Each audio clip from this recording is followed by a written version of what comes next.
भागलपुर में भी रिवेंज हुआ था, क्रिया की प्रतिक्रिया था। ये एक ऐसी कौम है, ये एक ऐसी आतंकी कौम है जो राम जी का जो स्लोगन था भय बिन होई ना प्रीति, ये डंडे के यार है, जब तक इन्हें डंडा नहीं पड़ता औकात में नहीं रहते। अब देखो वहाँ पे इजराइल इन्हें डंडे बजा रहा है तो ये औकात में आ रहे हैं, अमेरिका से काप रहे हैं, तो इन्हें दबा के रखना जरूरी है। चीन जैसे दबा के रखता है। ये एक ऐसी कौम है जो आतंकवाद फैलाने में देर नहीं लगाती, तो इनका एक ही इलाज है जो योगी आदित्यनाथ कर रहे हैं। दबाया कैसे जाएगा? अगर वक्फ में संशोधन की बात हो रही है तो अभी जंतर मंतर पे आए थे ना धर्मेंद्र यादव, समाजवादी पार्टी के सांसद, खुल के बोल रहे हैं कि नहीं होने देंगे वक्फ की जमीन के साथ छेड़छाड़। मेरे को एक ही बात कहनी है कि हमारे यहाँ पे कुछ लोग तो कहते हैं जातिगत जनगणना भी करा लो, वो कैसे हिंदुओं को बांट लेते हैं। भाई एक एक जाति की जनसंख्या मुश्किल से 2%, 10%, 5%, 15%, 20%, ऐसे मिला के पूरा हिंदू समाज बनता है 100 करोड़ का, 100-120 करोड़ का। आप सोच के देखो मुसलमान कितना है, 40 करोड़ है, उसकी जनसंख्या 20% से ऊपर है इस देश में। उससे कोई नहीं कह रहा कि माइनॉरिटी का दर्जा छीनो, क्योंकि पहली बात तो इस देश में सेकुलरिज्म है, तो सबका समान होना चाहिए, कानून भी और सबकी वो भी। तो इन्होंने एक अलग all India Muslim personal law board क्यों ले रखा है?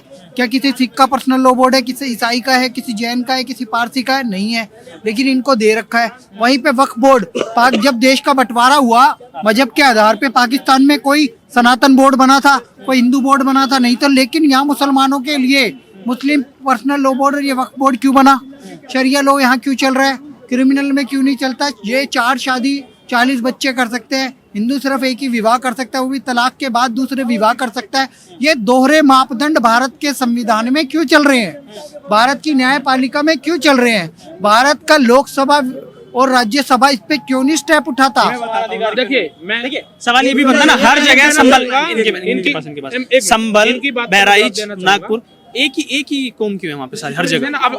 अब जो दंगे हैं, दंगे का मुद्दा छोड़ के इन्होंने एक और मुद्दा उठा दिया, वक्फ बिल का। उस पर मैं अपनी बात रखना चाहूंगा। देखिए, आपकी सेंटर गवर्नमेंट है, आपकी बहुत राज्यों में भी 21 राज्यों में सरकारें हैं, आप सनातन बोर्ड क्यों नहीं बनवाते अपनी सरकारों से?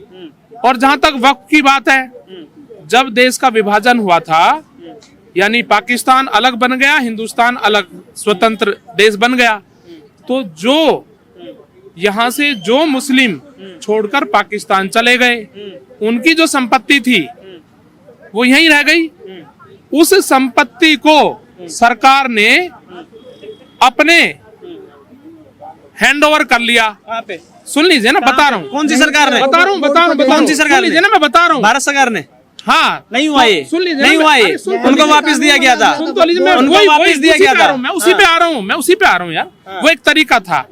तो उसके लिए वक्फ बोर्ड बनाया गया कि जो प्रॉपर्टी, जो लोग यहाँ से पाकिस्तान चले गए, उनकी जो प्रॉपर्टी है, उसके लिए ये वक्फ बोर्ड बनाया गया था कि उस प्रॉपर्टी का संरक्षण। वक्फ बोर्ड क्या था? एक सरकारी बोर्ड था, अभी भी वो सरकारी बोर्ड है, वो कोई निजी किसी संस्था या मुस्लिम पर्सनल लॉ बोर्ड। सुन लीजिए ना, सरकारी बोर्ड कहाँ से? नहीं, आपको बता रहा हूँ मैं, सर बता रहा हूँ। एक मिनट, अगर ये जगह, सपोज एक सेकंड, ये जगह है, सुनिए, ये जगह है, अरे सवाल, ये जगह है, अरे सर सवाल ना, मैं जो बात कहूँगा नहीं ऑथेंटिक है ही नहीं, फेक न्यूज छोड़ी जाएगी, फेक न्यूज छोड़ी जाएगी यहाँ से। अरे सुन तो ना भैया, मैं फेक न्यूज नहीं कर रहा। वक्फ बोर्ड सरकार ने बोर्ड बनाया था, सेंट्रल गवर्नमेंट ने और स्टेट गवर्नमेंट्स ने। जिस स्टेट में वो प्रॉपर्टी थी, वो स्टेट गवर्नमेंट ने वक्फ बोर्ड बनाया और वो सारी प्रॉपर्टी उस बोर्ड की संपत्ति मानी गई। वही है वक्फ बोर्ड। अब मेरा सवाल सुनिए, आपने कहा सरकारी है, आपने कहा सरकारी, आज भी सरकार। अरे सवाल सुन लीजिए सर, भी उसके जो चेयरमैन है वो सरकार सुनिए। अब ये जगह है, ठीक है ना, इसमें कोई निजी संस्था चेयरमैन नहीं, इसमें कोई दो राय नहीं है कि अगर यहाँ पे वक्फ बोर्ड अपना दावा ठोकता है कि ये जगह मेरी है, ठीक है, तो उसके लिए कहाँ पे जाना पड़ेगा केस फाइल करने के लिए? बताइए मुझे, कौन से कोर्ट में जाना पड़ेगा? मैं तो देखिए कौन से कोर्ट में जाऊंगा? मैं उसी पे आ रहा हूँ भाई। जो वक्फ बोर्ड के कानून में कुछ ऐसी त्रुटियां हैं, कुछ गलतियां हैं, उनको सरकार दूर कर सकती है। किसने रोका? वही तो संशोधन है, फिर नहीं होने दे रहे। संशोधन देखिए, खाली वो नहीं है, संशोधन में सरकार कुछ और भी मुद्दे जोड़ रही है, जैसे देखिए, अब हमारे मंदिर हैं, वैष्णो देवी मंदिर है, और जो बड़े बड़े मंदिर हैं, वो मंदिर उनका सरकार ने बोर्ड बनाया हुआ है। सरकार ने, वहाँ की सरकार ने बोर्ड बनाया हुआ है, श्राइन बोर्ड जिसे कहते हैं, जैसे अमरनाथ का श्राइन बोर्ड है, वो सरकार ने बनाए हुए हैं। एंडोनमेंट एक्ट और उसमें सुन, let me finish. Endowment act में तो मैं असली पॉइंट तो सुन ही नहीं रहे आप। अच्छा, सुनाइए। उस बोर्ड में कौन लोग हैं? उस बोर्ड में हमारे हिंदू धर्म से जुड़े हुए लोग ही हैं, कोई मुस्लिम नहीं है, कोई मुस्लिम नहीं है। डीएम एक सरकारी व्यक्ति हो गया, सरकारी व्यक्ति तो यहाँ पे सरकारी व्यक्ति रहेगा सर, यही गलत बात हो रही है। यहाँ का कोर्ट का केस सिर्फ लखनऊ में चलता है, लखनऊ में इनकी खुद की बॉडी है, जज भी इनका, वकील भी इनका, और ये जब किसी को क्लेम करते हैं तो नोटिस नहीं भेजते। गलतियां हैं वक्फ बोर्ड में, बहुत गलतियां हैं सर। लैंड जिहाद चल रहा है, 9 लाख एकड़ जमीन का लैंड जिहाद चल रहा है, जिसमें 6 लाख एकड़ की जमीन के कागज भी नहीं है। उन्हें थोपा ना जाए, वही तो, थोप कुछ नहीं रहे हैं। हम इतना कह रहे हैं कि किसी की भी जमीन पे कब्जा ना किया जाए। कौशिक साहब, आपकी जमीन पे भी हो सकता है कब्जा, दिक्कत हाँ, तो हमें हम ये वही तो कह रहे हैं। है, आप उसे सुप्रीम कोर्ट में, हाई कोर्ट में नहीं जा सकते। ये कमी है कि वक्फ बोर्ड सरकार यही तो चाहती है, प्रॉपर्टी को अपने अंडर ना ले, उसके लिए कानून में संशोधन सूरत करो। की नगर निगम की बिल्डिंग पे वक्फ बोर्ड ने दावा ठोक रखा है, क्या करें उस पे? सुप्रीम कोर्ट पे मैं तो भी। खुद कह रहा हूँ कि यदि उसमें संशोधन वही तो है ना, संशोधन वही तो हो रहा है। विपक्ष 15% वोट छोड़, विपक्ष 15% वोट छोड़ने के लिए तैयार नहीं है। जमीन से आते हो, वक्फ बोर्ड कह रहा है कि दिल्ली की 70% भूमि उनकी है, क्या ये सच है? नहीं, ऐसे थोड़ी हमारे हो सकता पूर्वज है। वो कह रहे हैं इस बात को, उनके कहने से- TBA के क्लेम कर रहे हैं वो, कहने से यही तो हम कह रहे हैं कि ये क्लेम करना गलत है। ये तो दिल्ली युधिष्ठिर की बसाई हुई है, इंद्रप्रस्थ था इसका नाम। हाँ, ये सनातन की भूमि, हम तो ये कह रहे हैं सब बाहर के, पर उस हिसाब से अभी अप्लाई नहीं हो पाएगा ना। तो मैं इतना कहना चाहता हूँ, संशोधन हो, और उसमें जो संशोधन किया जा रहा है वो सारे संशोधनों के खिलाफ नहीं है। वो कह रहे हैं कि जो जरूरी संशोधन है वो होना ही क्यों चाहिए, जड़ से उखाड़ दो ना उस वक्फ बोर्ड को। आप डिबेट भी क्यों जरूरत क्या है? जब 9 जड़ से लाख एकड़, उखाड़ना सुनिए, कोई मुद्दा 9 हल नहीं लाख होता एकड़ कभी भी। जमीन है, उसमें से ओवैसी खुद कहते हैं 6 लाख एकड़ के कागजात ही नहीं है हमारे पास, तो कैसे जस्टिफाई करेंगे आप उसे फिर? देखिए, जो वक्फ बोर्ड के अंतर्गत जमीन आती है उसके सारे कागजात, जो पुरानी जमीनें हैं, 400 साल पुरानी जमीन है और 700 साल पुरानी जमीनें हैं, उनके कहाँ से कागजात आने पड़ेंगे? देश स्वतंत्र हो गया तो उन कागजात जमीनों को तो- हमें क्या लेना देना? भाई, मुगलों की नाजायज औलादे, मैं बता रहा हूँ, जो आतंक फैलाती है, उनकी जमीन सरकार के अंडर में आनी चाहिए। सरकार उस पे अपना कब्जा ले, सरकार उसका रेवेन्यू कमाए, सरकार कोई उसका बेनिफिट हो, किसी व्यक्ति विशेष को नहीं, किसी संस्था को नहीं। और देखो, किसी मुसलमान के लिए वहाँ स्कूल नहीं बन रहे, ना कॉलेज बन रहे, ये भी अभी भी सब्सिडाइज हो रहे हैं। मैं चाहता हूँ 9 लाख एकड़ की जो जमीन है उसे सरकार अपने अंडर में ले और लोगों के भलाई में लगाए। आखिर सवाल मैं आपसे ये करूंगा, जो महाराष्ट्र में दंगा हुआ, आप सुनिए, आप इनकी बात आखिरी- दे दूं मैं, सबसे एक पॉइंट में इनकी ना। बात का जवाब दे दूं। अभी भी वक्फ बोर्ड की जो जमीन है वो सरकार के अंडर ही नहीं है, है। लेकिन उसमें संशोधन ये करना चाहिए, जैसा इन्होंने एक पॉइंट उठाया, मैं उसके समर्थन करता हूँ।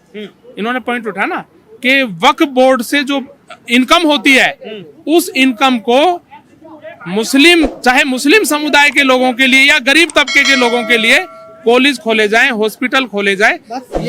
ये बात विपक्ष क्यों नहीं उठाता फिर? तो उठा तो रहा है। धर्मेंद्र यादव कह रहे हैं, धर्मेंद्र यादव आए थे जंतर मंतर, विपक्ष इस चीज का विरोध कर ही नहीं रहा। कर रहे हैं विरोध, कह रहे हैं वक्फ की 1 एकड़ जमीन को हाथ नहीं लगाने देंगे सरकार को। देखो, विपक्ष ये कह रहा है कि जब वक्फ बोर्ड है तो उसमें मुस्लिम समुदाय के लोगों को ही लिया जाए। क्यों लिया जाए? क्योंकि जब हमारा मंदिर का भाई, अरे बोर्ड मंदिर है, टैक्स देता है, मंदिर टैक्स देता है, कौन सी मस्जिद से टैक्स जाता है सर? हमारा कौन सी मस्जिद से टैक्स हमारा जाता है? मंदिर का बोर्ड है तो उसमें हमारे आप हिंदू compare समुदाय कर रहे के हैं। लोग 400 होते हैं ना करोड़ सदस्य। टैक्स दिया, बताओ कौन सी आप जामा compare मस्जिद कर रहे हैं ना, बन रही है? क्या आप हम compare- अपने हिंदू सुनिए मंदिर ना। के बोर्ड में किसी मुस्लिम को स्वीकार कर अगर लेंगे? आप कंपेयर कर रहे कर लेंगे हैं, क्या? आप बताइए, अगर कंपेयर कर रहे हैं, थे, तिरुपति बालाजी में नौकरी कर रहे थे क्रिश्चियन और नौकरी मुसलमान, अलग चीज है, नौकरी अलग चीज वही तो बात हो गई। मेंबरशिप अलग चीज होती है, फिर वो नौकरी उनकी अलग अगर चीज आप होती है। कंपेयर कर रहे हैं तो मस्जिद साइड मस्जिद में से है, कौन तो सा कोई भी टैक्स, काम कर इधर सकता इधर है। इधर कांग्रेस इधर मस्जिद से वालों कौन सा को टैक्स सीधे जाता बिठाए है? अपने बंदे। अगर आप कंपेयर कर रहे हैं, कौन सी मस्जिद से टैक्स जाता है ये बताओ। देखिए, मंदिर ऐसे तो मंदिर से भी टैक्स नहीं जाते जाता, हैं, मंदिर 400 भी करोड़ टैक्स अभी दिया नहीं मंदिर जाता। ने। मंदिर 400 करोड़ का टैक्स देना मंदिर ने इस बार।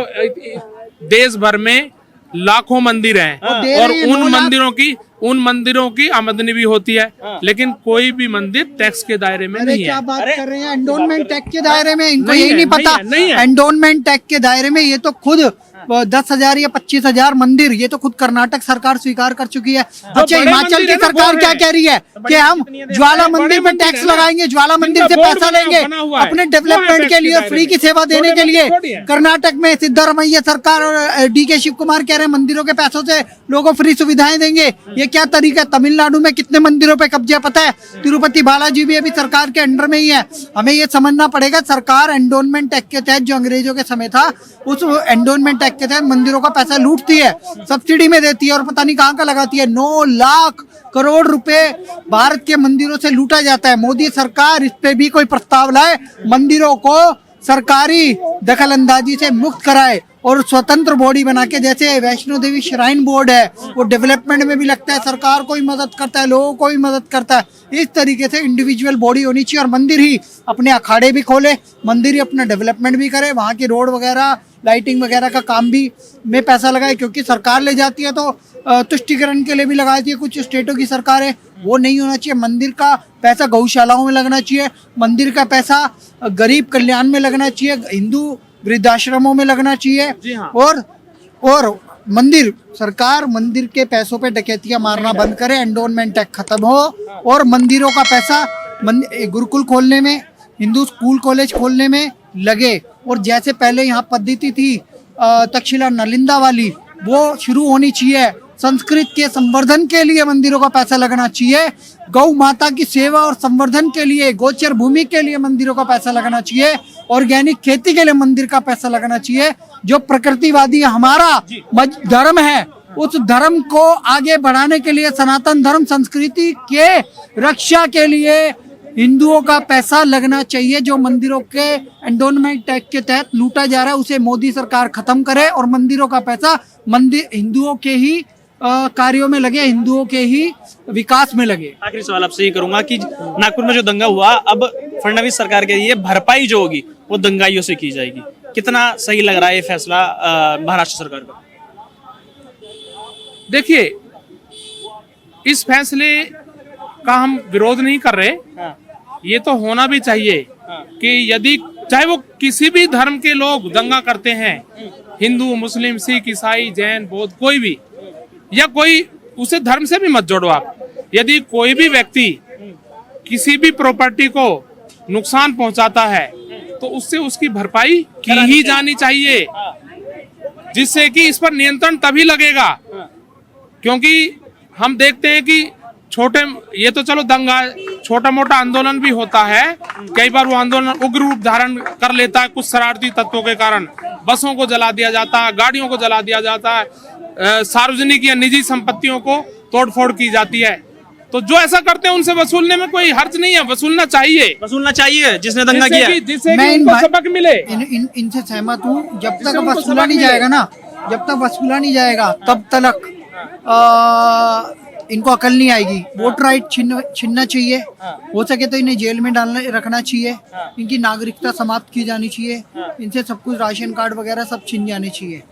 इस पे भी आप सहमति जताएं। जेल में तो डाला ही जाता है, जो दंगे में शामिल होते हैं जेल भी होती है। नहीं, ये कानूनी प्रक्रिया जो मैनिफेस्टो में डाला जाता है, छुड़वा देंगे हम। और महिलाओं और बच्चों को जो आगे कर रहे हैं, जो नया पैटर्न आया है, इन पे भी कोई ना कोई प्रावधान आना चाहिए, क्योंकि ये नमक हराम कौम बच्चों को आगे करके, बड़े दंगे करके किसी की हत्या करवाती है, बसें जलवाती है, गाड़ियां जलवाती है और निर्दोष साबित होकर निकल जाती है जोवेनियल के नाम पे।